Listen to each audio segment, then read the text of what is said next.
So here we have the Ford C-Max on a 66 plate. I'm going to start off by showing you around the outside of the car, and then we'll hop in and run through some controls on the inside. But from the outside, you can see it's a 5-door car with alloy wheels. Let's start off inside the boot and then work our way around the rest of the car from there. So as we approach the boot, you'll see we have reversing sensors, plenty of boot space as well, along with 3 individually folding rear seats, should you wish to increase that space even further.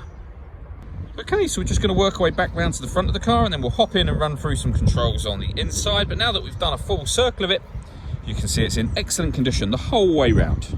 Just briefly before we climb in, I think it's well worth seeing the interior from this exterior point of view. There's plenty to run through on the dashboard, so let's hop in and we'll do that right now.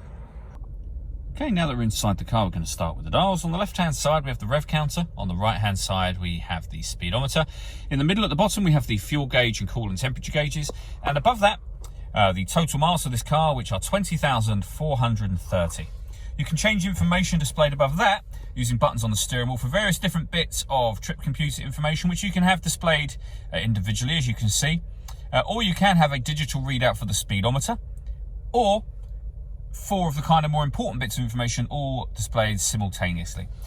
To change all of that, as I was just doing, you use these buttons on the left. On the right hand side of the steering wheel, we have stereo and phone controls, including voice activation for the phone. So you can hit that button in the middle there, ask it to dial anyone in your contacts list, and it will do that for you without you having to take your phone from your bag or pocket. That is, of course, once you paired it up, and that is done using the stereo in the center and the screen above that.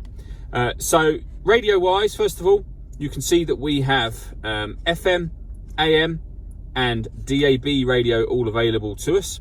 And you can go through various different presets as well. If you want to listen to your own music, you can do. You can do that via a USB input. There's 2 of those.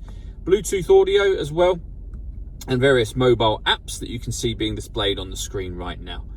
If we work our way down, we have the CD player, the USB input just there, the main volume for the stereo, and the buttons I was using just a moment ago here. And you can pair your phone via this button.